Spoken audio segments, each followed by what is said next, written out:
Well, I'd really better start. I can infer, I think, from looking around the room that there is either post-paper depression at work, or that having written the paper, you scarcely had time to read a 15-page labyrinthine essay by Lacan.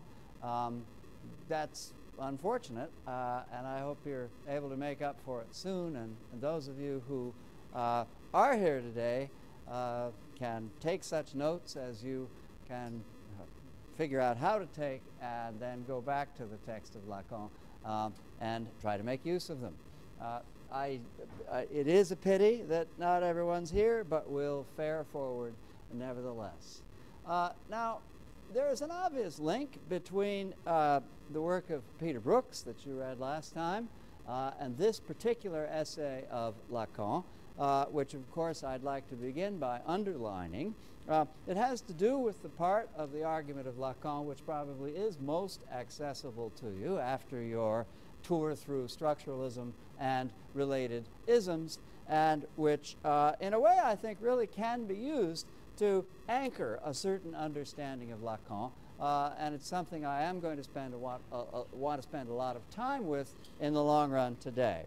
In any case, Brooks understood the fictional text, and the completed fictional narrative as a sustaining of desire through a series of detours,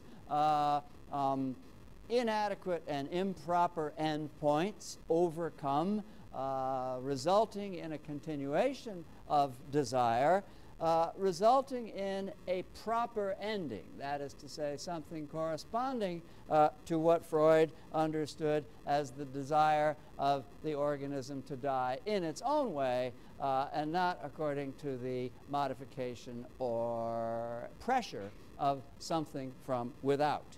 And this sequence of détours in the elaboration of a narrative plot, Brooks called metonymy, in a way that by this time we ought to recognize as what happens in the putting together of signs along the axis of combination as it's described by Jacobson.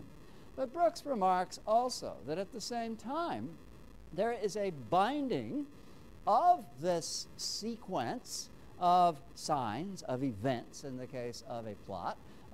There is a binding of these signs. There is an effect of unity, a feeling that the experience one has in reading a fictional plot is an experience of unity, and this effect he calls metaphor. That is to say, our sense of the unity of a fictional plot we understand as metaphoric.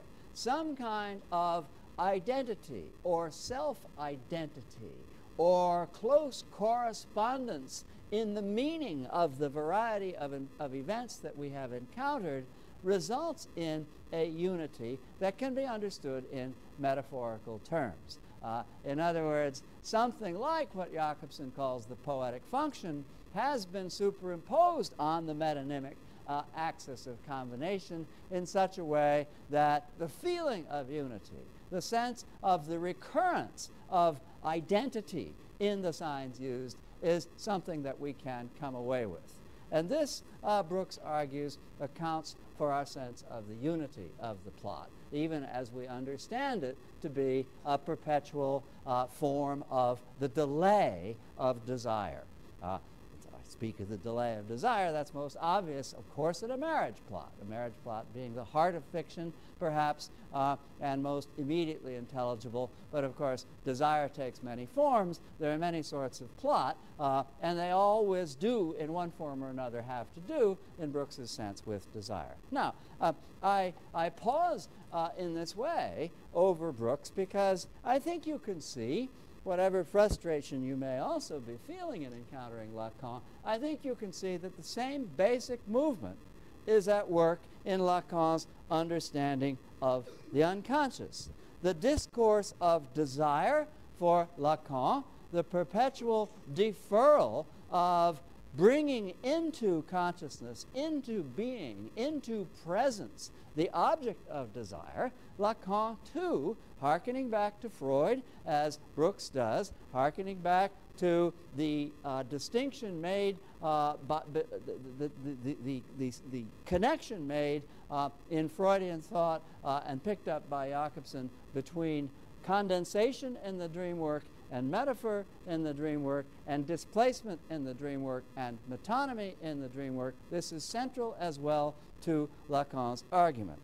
The deferral of desire, and for Lacan, the impossibility ever of realizing one's desire for a certain kind of other that I'm going to be trying to identify during the course of the lecture, is understood as metonymy, just as Brooks understands the movement of metonymy as not a perpetual, but a plot-sustaining detour or deferral of the end. So this too one finds in desire and in Lacan. And metaphor, on the other hand, he understands to be what he calls at one interesting point the quilting of the metonymic chain, the point de capiton, or quilting button, that suddenly holds together a sequence of disparate signifiers in such a way that a kind of substitution of signs as opposed to a displacement of signs can be accomplished. And we'll come back to this later on in attempting to understand what Lacan has to say about that line from Victor Hugo's poem, Boaz Asleep, the line, his sheaves were not miserly nor spiteful. We'll come back to that. But in the meantime, the point of Lacan, and what makes Lacan's reading of desire different from Brooks's, and indeed what makes his reading of desire different from that of anyone who thinks of these structuralist issues in psychoanalytic terms, is that Lacan really doesn't believe that we can ever have what we desire. He has no doubt that we can have what we need. He makes the fundamental distinction between having what we desire and having what we need. The distinction is often put, and when you read Slavoj Žižek next week, who makes a much more central point of this, it's often put as the distinction between the big other, and later on we'll talk about why it's big, the big other, which one can never appropriate as an object of desire. It is perpetually and always elusive. And the objet petit a, the little object of desire, which is not really an object of desire at all, but is available to satisfy need. Sociobiologically, you can get what you need. Psychoanalytically, you cannot get what you desire. Now, the obvious gloss here, I think, is the Rolling Stones. If Lacan were the Rolling Stones, he'd have slightly rewritten the famous refrain by saying, you can never get what you want, right? But sometimes, if you try, and you got to try. I mean, even for what you need, you got to, you can't just sit there. Sometimes, if you try, you can get what you need. And so, and I'm sure that Mick Jagger had many sticky fingers in the pages of Lacan in order to be able, to make that important distinction. But I think it's one that perhaps you might want to salt away the next time you feel confused about the distinction between desire and need. Now, obviously, it'd be great if we could just stop there, but we do have to get a little closer to the text and try to figure out why in these terms given to us by Lacan, terms both structuralist and psychoanalytic, we have to figure out why this distinction prevails and what it amounts to. So we soldier on. First of all, let me just say a couple of things in passing. There is for humanistic studies more than one Jacques Lacan. There is the Lacan for literary studies, who I think is very well represented by the text we have before us, even though some of his most important ideas are only hinted at in this text. For example, we hear nothing in this text about his famous triadic distinction among the real, the imaginary, and the symbolic. This is something we can't really explore with only this text before us. And there's only the slightest hint at the very end of the essay, on the last page, of the distinction I've just made between the big other and the objet petit a. We'll have lots of time to think about that because it's central to the essay of Zizek, which you read next week. But for literary studies, focusing on the structuralist legacy for Lacan, this is an exemplary selection. But there's also the Lacan, perhaps a more current Lacan, one better known perhaps even to some of you, of film studies. The Lacan of the gaze, the complicated dialectic of the gaze, which does very much involve negotiating the distinctions among the real, the imaginary, and the symbolic. And as I say, this Lacan we're obliged largely to leave aside, if only because of the selectivity of what I've given you to read. But as I say, these are Lacan, Lacans with quite different emphases, overlapping only to a certain degree. Now, the other thing I want to say in passing explains some of the rather strange tone of this essay. You notice that Lacan is just sort of bristling with hostility. And, of course, as well, condescension. Of all the big egos in our syllabus, this is by far the biggest. And you know, it's just something we have to live with and come to terms with. But the condescension isn't just toward the natural stupidity of all the rest of us. It's toward, in particular, what he takes to be the distortion of the legacy of Freud by most of his psychoanalytic contemporaries, particularly the International Psychoanalytic Association, many members of whom were the so-called American ego psychologists. Now, what is an ego psychologist? It's somebody who begins, as Lacan does too, and this is something we'll want to come back to. It's somebody who begins with Freud's famous proposition, wo es war, soll ich sein, where it was, there I should be. In other words, out of the raw materials of the id, S, in the unconscious, the ego, that is to say, the capacity of the human organism to develop into its maturity, should arise. In other words, the relationship between instinctual drives and the proper inhibitions of human or adult consciousness should be a progressive one. And the purpose of psychoanalysis, the purpose of bringing people beyond their entrapment in the various infantile stages or beyond their entrapment in some form or another of neurosis, the idea of progress or development in psychoanalysis has to do with the emergence and reinforcement of the ego. Lacan hates this idea. And the reason he hates it is because that idea of the emergence of a stable and mature ego is presupposed by the idea that there is such a thing as stable human subjectivity. In other words, that there is such a thing as consciousness from which our communicative and linguistic and other sorts of systems derive.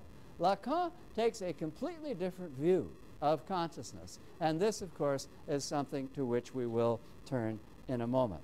But the basic disagreement and the source of his most intense hostility throughout this essay concerns the question whether or not there is for each of us a stable and, by implication, unique subjectivity. We are not each other.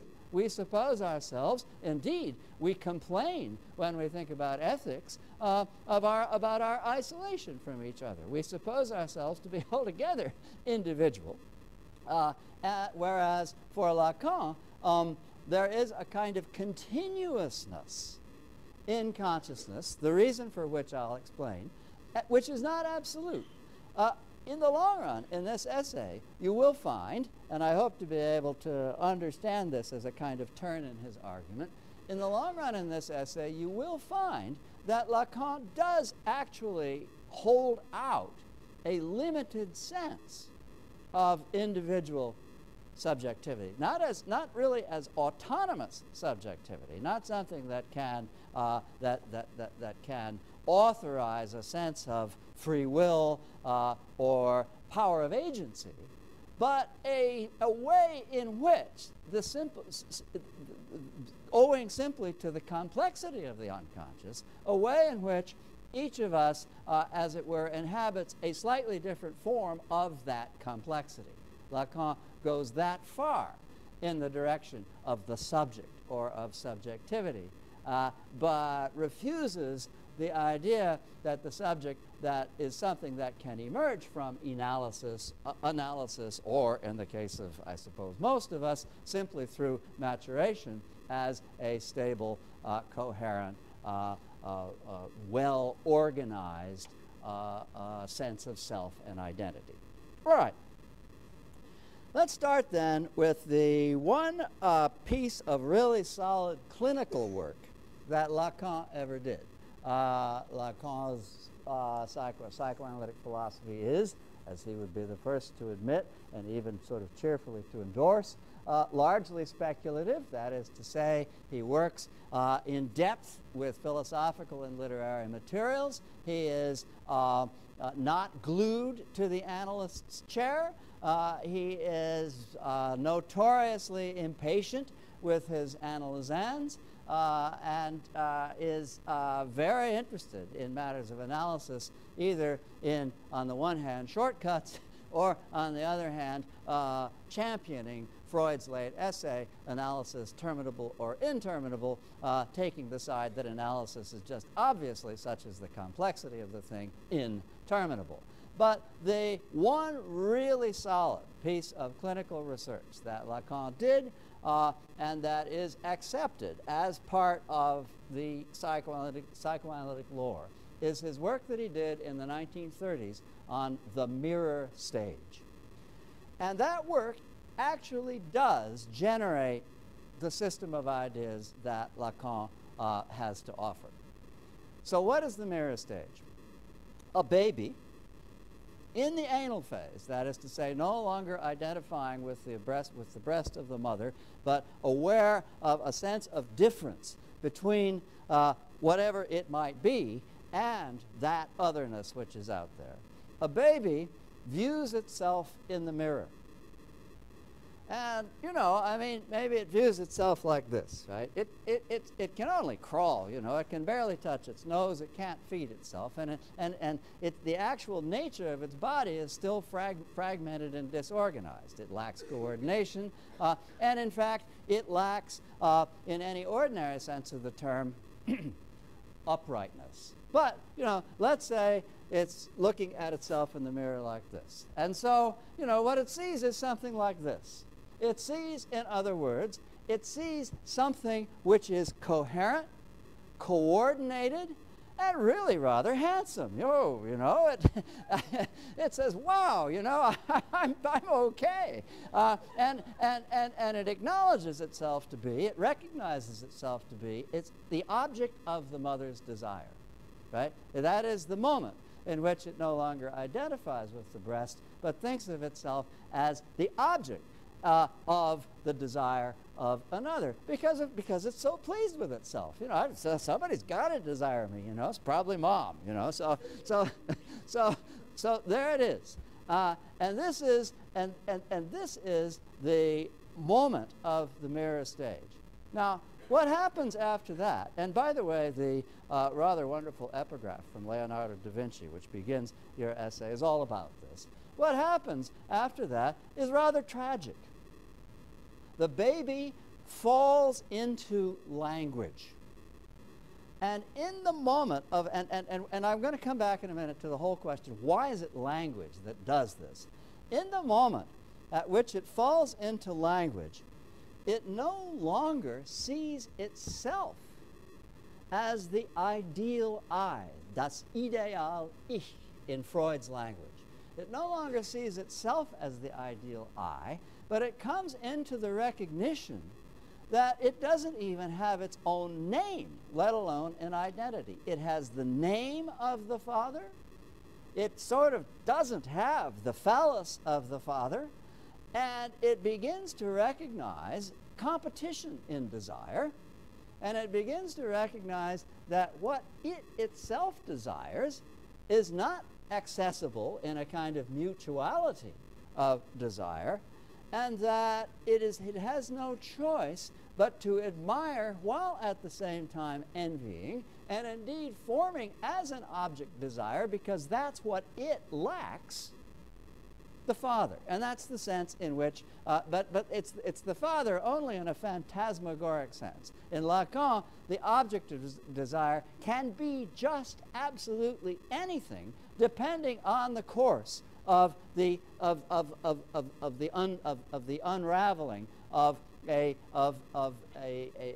metonymic sequence that desire follows. But this is what Lacan associates with the Oedipal phase, and that's why I say in passing the father. And it does have something to do with Lacan's revision of Freud in saying that the object of lack that perpetually motivates desire, the desire for what one lacks, is not at all physical.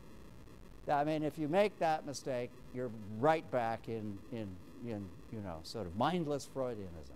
It's not the penis. It is, on the contrary, something which is by nature symbolic, something which is an ego ideal, that is to say, but no longer oneself. That is to say, no longer what one has, but what, through the gap opened up by language, one recognizes that one lacks. And so it takes a variety of, let's just say, phallogocentric forms. In film criticism, some of you may know the essay, the Lacanian essay of Laura Mulvey, in which the female object of the spectator's desire or gaze, dressed in a sheath dress, is actually, just like the baby, just like anything else, it is this.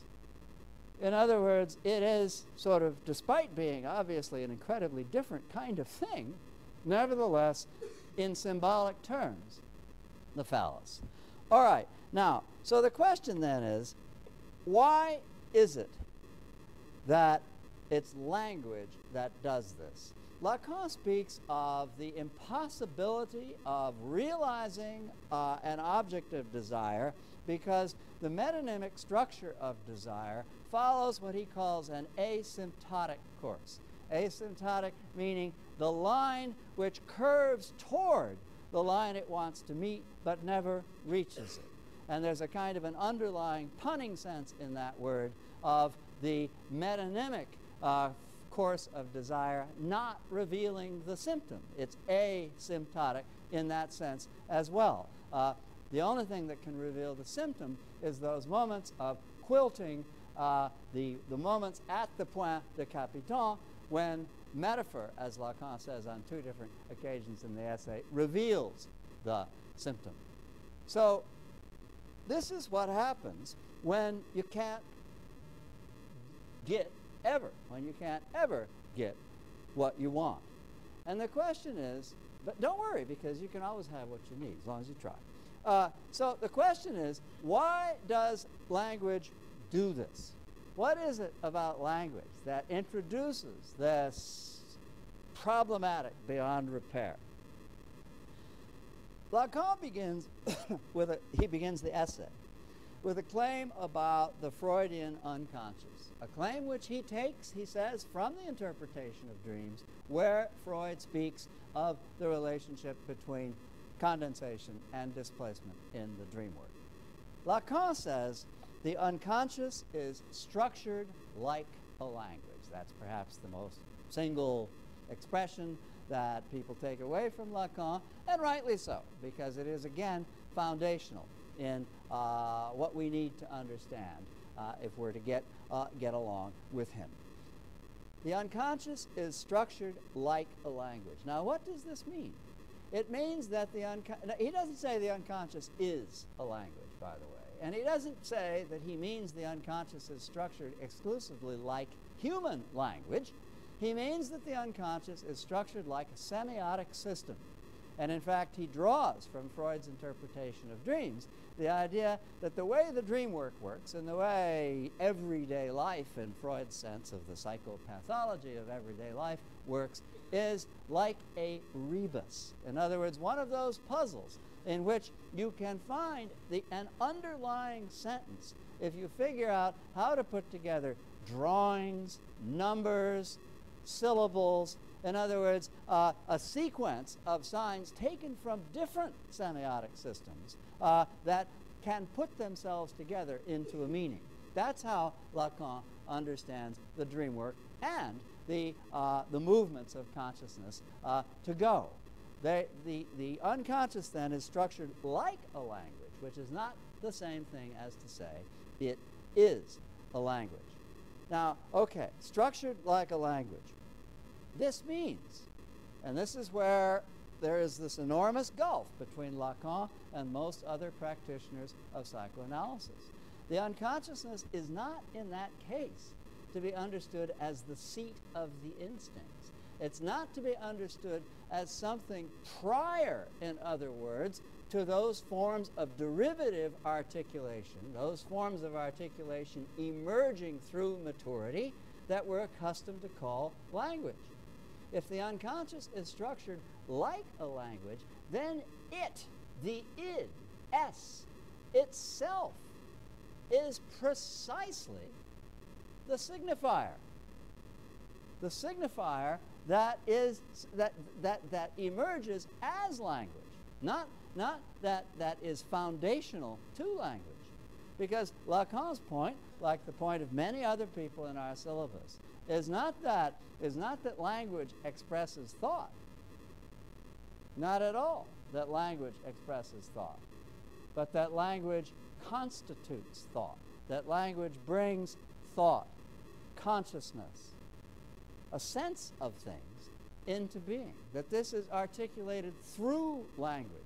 Now, this, of course, brings us immediately to certain issues of conflict that Lacan has, not just with other forms of psychoanalysis, but with a whole philosophical tradition. If you are a materialist, in other words, if you believe that things come first and consciousness comes second, that is to say, if you're a Marxist, if you believe that that consciousness, ideology, call it what you will, is determined by existing material circumstances, as one says, you can't very well think that existing material circumstances are produced by language. Whoa! You know, and if by the same token you're a positivist, if you believe that the meaning of things is something that is expressed by language, something that language is brought into being to express, then also you are giving priority to things, to that which is behind language, to that which gives rise to language, rather than, as Lacan does, giving priority to language. And he actually attacks both the Marxist tradition and the positive tradition at various points in your text. The sideways blow at Marxism is on page 1130, the right-hand column. The sideways blow at positivism is on page 1132, the right-hand column. I don't want to pause to quote them, but you can go to them in your text. So, what is it? Id, S. What is that which is normally called the instinctual drives, the id? The sort of the unmediated, the unmediated wish for something. Well, Lacan says it is nothing other than the signifier. He says, what do I mean by literalism? How else can I mean it except literally? It is the letter. That is to say, consciousness begins with the letter. Remember, Lévi-Strauss saying, in the text quoted by Derrida, remember Lévi-Strauss saying that language doesn't come into being just a little bit at a time. One day there is no language, and the next day there is language, which is to say, suddenly there is a way of conferring meaning on things. And that way of conferring meaning on things is differential. That is to say, it introduces the arbitrary nature of the sign and the differential relations among signs which are featured in the work of Saussure. So it is for Lacan. The letter is that not which is brought into being to express things, not that which is brought into being in the service of the ego to discipline and civilize the id, but rather is it itself. That is to say, it is the beginning. In the beginning was the word. In the beginning was the letter, which disseminates consciousness through the signifying system that it makes available. Now, actually, I'm hoping that in saying these things, you find me merely and rather dully repeating myself, saying things that I've said before, because it seems to me that this is the part of Lacan which, I mean, is accessible and which is central to the sorts of things that we've been talking about, which I rather imagine you must be getting used to by this time. Jacobson, Lacan shares a structuralist understanding of how the unconscious discourses. He accepts Jacobson's distinction between metaphor and metonymy, and he sees the cooperative building up relationship of metaphor and metonymy in the discourse of the unconscious and of the psychopathology of everyday life in much the same way that Jacobson does. Remember, Jacobson associates metaphor and metonymy not just with poetry and prose, not just with certain kinds of style, but actually with pathologies. In its extreme forms, metaphor and metonymy as manifest in linguistic practice take the form of aphasias. And so, as Lacan points out, and so Jacobson too is concerned with something sort of built in, hardwired in the way in which language works in and as the unconscious, that in its extreme forms is aphasic and always expresses itself in tendencies either metonymic or metaphoric. Now, of course, he also draws on Saussure. But as your editor rightly points out in a footnote, the way in which he reads Saussure,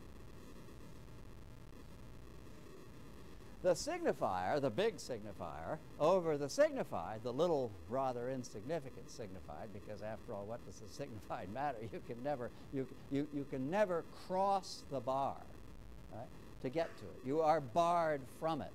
The signified is, that from which you are forever excluded, and we'll go into Lacan's examples of this in a minute. This is actually quite different from Saussure's signified over the signifier, anchored by a kind of mutuality whereby it's never a question what generates what, but rather a question and which has in common, I think, with Lacan's so-called algorithm, only in fact the bar itself. The fact that the relationship between signifier and signified, or signified and signifier, is an arbitrary one that can't be crossed by evoking anything natural in the nature of the signified that calls forth the signifier. There they agree. But as to what produces what, Saussure is agnostic about it, and Lacan insists that the big S is that which generates the signified, that from which any possibility of grasping a signified arises and derives. So Lacan's algorithm is in fact rather different from Saussure's diagram. Now, okay. Let's exemplify this by going back to what I said about the red light, right? Because here too I think we'll have continuity, right? The red light over a door is a signifier which has a great deal to do with desire, right? This we take for granted. The red light in other contexts has nothing to do with desire, but the signifier red light over a door suggests desire. But desire for what? Well, we think we know desire for what. But look at the signifier. Desire for the door? Right? What is the relationship between the signifier and what would seem to be the signified, right? That's not what you desire.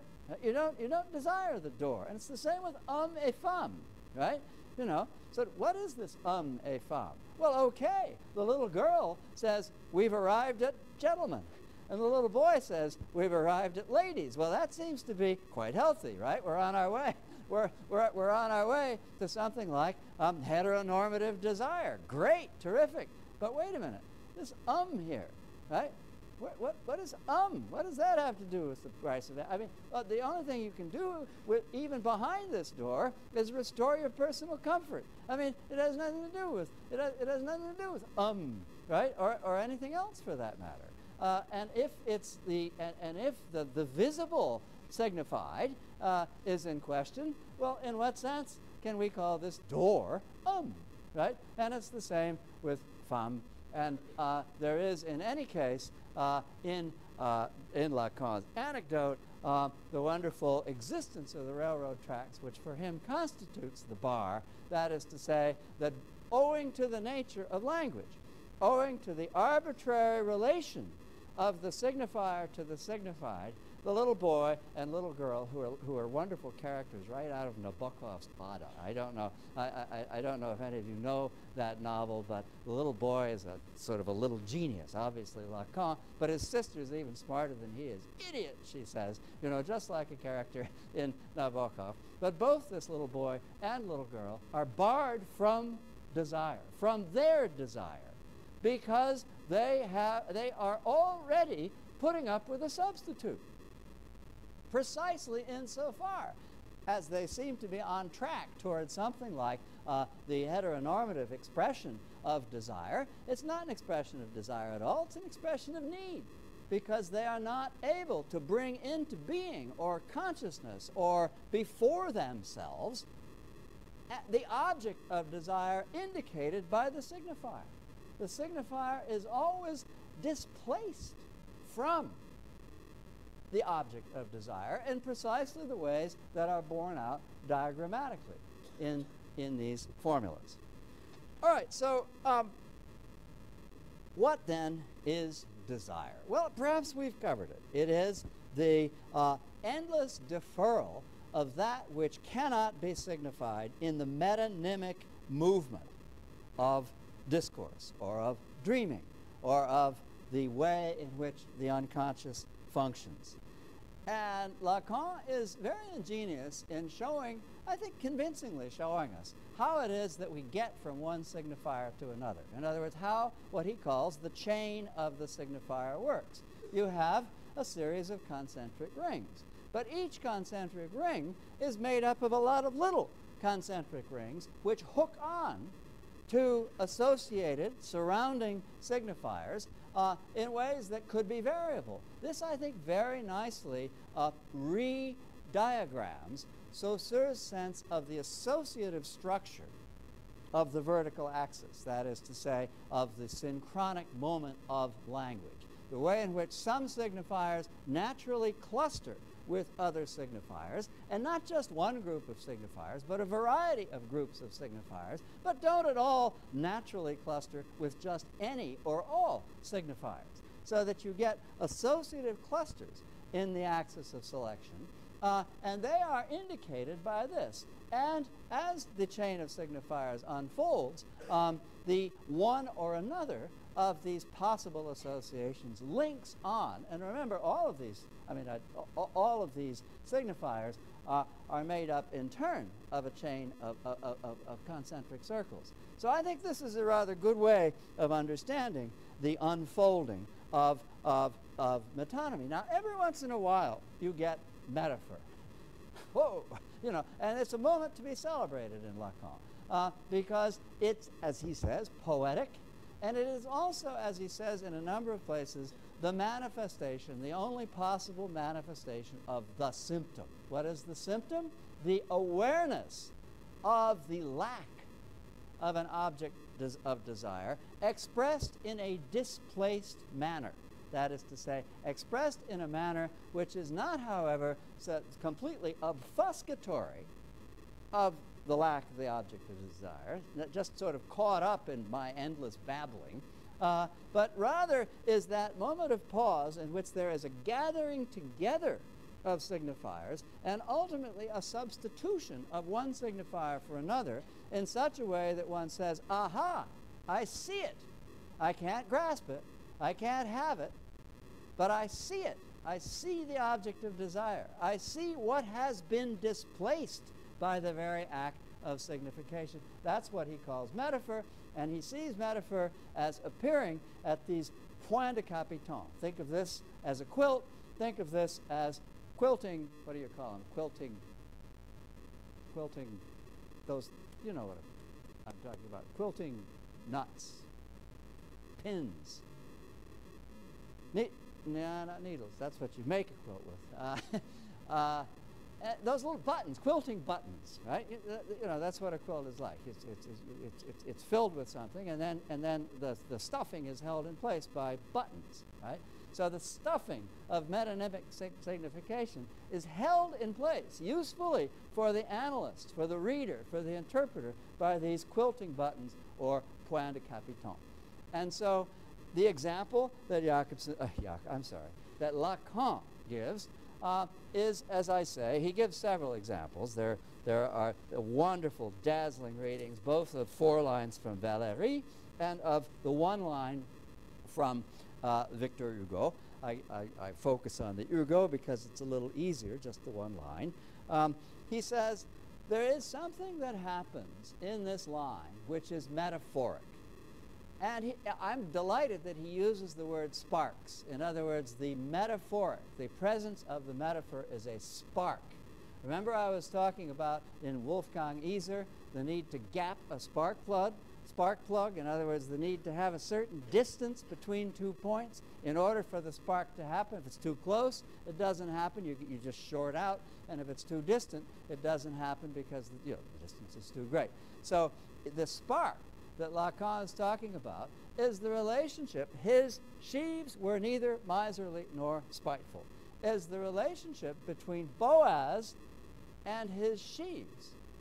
Because the sheaves themselves, which give of themselves, just as certain other things we could mention give of itself, the sheaves themselves, which give of themselves, and certainly are not miserly or spiteful for that reason. They're generous, they're open, they give, they feed us, etc., etc., etc., are supposed in metonymy to indicate that Boaz is like that. Oh, look at the munificence of Boaz's crop, It's neither miserly nor spiteful. But as Lacan points out, the miserliness and spitefulness comes back in an unfortunate way precisely in that word his. The word, because if he is a possessor of the sheaf, this involves perhaps sort of the whole, as it were, structure of capitalist or Darwinian competition, and involves, at least in an underlying way, all the elements of thrift, if you will, and competitive envy, spite, if you will, that seem to have been banished from the sentence. In other words, metaphorically speaking, Boaz returns in his absence. He substitutes. He is substituted for by the expression his sheaves. The possessive means that he is not the things that he's said to be, metonymically speaking. And the sheaves themselves are precisely what he is in the Oedipal phase, that is to say, precisely what he is if he is objectified by a baby looking at him, but at the same time, not at all what or where we expected him to be. In other words, the point de capiton of the sentence, of the line, is the substitution of Boaz for his sheaves and his sheaves for Boaz. So the line has both a metonymic reading and a metaphoric reading. Here I think you can see Lacan's sense of the relation between metaphor and metonymy hovering between that of Jakobson or Brooks and that of de Man, because there seems to be an underlying irreducible tension between reading the sentence as though, reading the line as though it says Boaz was generous and free of spite, and reading the line as though it said Boaz just necessarily because he's one who possesses something, a person who has the characteristics of miserliness and spitefulness. The tension, in other words, seems to me to be, in Lacan, an irreducible one, so that at least in that regard, we can place him closer to Lacan than we have to, say, Brooks or Jakobson. Which isn't to say that Jakobson is not the primary and central influence on Lacan's way of thinking about the axis of combination. The appearance of metaphor on the axis of combination, the way in which we can identify these quilting buttons on the axis of combination is nothing other than what Jakobson said and meant when he said the poetic function is the transference of the principle of equivalence from the axis of selection to the axis of combination. So I'm not saying in speaking in passing of the sort of irreducible conflict one senses between metonymy and metaphor here. I'm not saying that Jakobson is not the primary influence behind Lacan's thinking in this regard. All right, now Lacan says language is a rebus, as I've said, and he says the movement of the signifier, which is the movement of desire, is the articulation of a lack. That is to say, it is in the impossibility of, as certain kinds of language philosophers would say, of making the signifier hook onto the signified, or as we might say, hook up with the signified. The impossibility of doing that is precisely the impossibility of realizing an object of desire. So all of this should, I hope, now be clear. So some of the consequences are that language, and the most obvious consequence is, and this isn't the first time or last time that we will have encountered this in various vocabularies and contexts, is that language thinks me. On page 1142, the right-hand column, for example, I think where I am not, therefore I am where I do not think. That is to say, that which brings my thinking into being is not present to me. It is it. It is the letter. It is the signifier which is perpetually the signified. I'm sorry to say. I meant to say which perpetually evades us and which cannot possibly be present to us. I am not present to myself. I cannot be present to myself because what is present is the way in which myself comes into being in discourse which cannot identify me. It cannot identify me either as subject or in a phase of narcissism, or supposing I can somehow or another reimagine myself in the mirror phase as an object of desire. All right, so I actually think that without quite having meant to, I've pretty much exhausted what I have to say in outline about Lacan. I haven't said nearly enough about the relationship between desire and need as it plots itself in our actual lives and in fiction. Because the extraordinary thing about it is it's not just a slogan from the Rolling Stones or from Lacan. As we think about it, you know, not that we're not happy with our relationship with the things that we need. Obviously we are. But the extraordinary thing about it is that we recognize in our lives, in the magical world of film, that is to say, the world of illusion deliberately promoted by film, and in fiction, we recognize the absolutely central significance of this distinction. That's what's so wonderful and amazing about the essay by Zizek you'll be reading for next week called Courtly Love, which I love, and which is headlines, which features readings of a series of films in which the Lacanian distinction between the impossibility ever of achieving the big other. By the way, there are times in various kinds of fictional plots in which you can actually have the object of desire. But what always happens in plots like that is that the unconscious, the psyche, finds ways of rejecting it. You know, I can't have that. It's my brother. Or I can't have that. It is in one form or another forbidden, right? In other words, in actuality, in the way in which the psyche works, according to the structure of the films Zizek undertakes to analyze. And he's so profuse in examples that he really does leave us feeling that there's a kind of universality in what he's saying. Yeah, there are all kinds of object choices that can happen and do happen and may even seem satisfactory. But those are all objects, objet petit a, whereas the big other, that which is the true object of desire, is something that will perpetually evade possession. Okay, so next time we're actually talking about the anxiety of influence and Harold Bloom, and then in the ensuing lecture we'll return in a way to Lacan when we take up Deleuze, Guattari, and Slavoj Žižek. Thank you.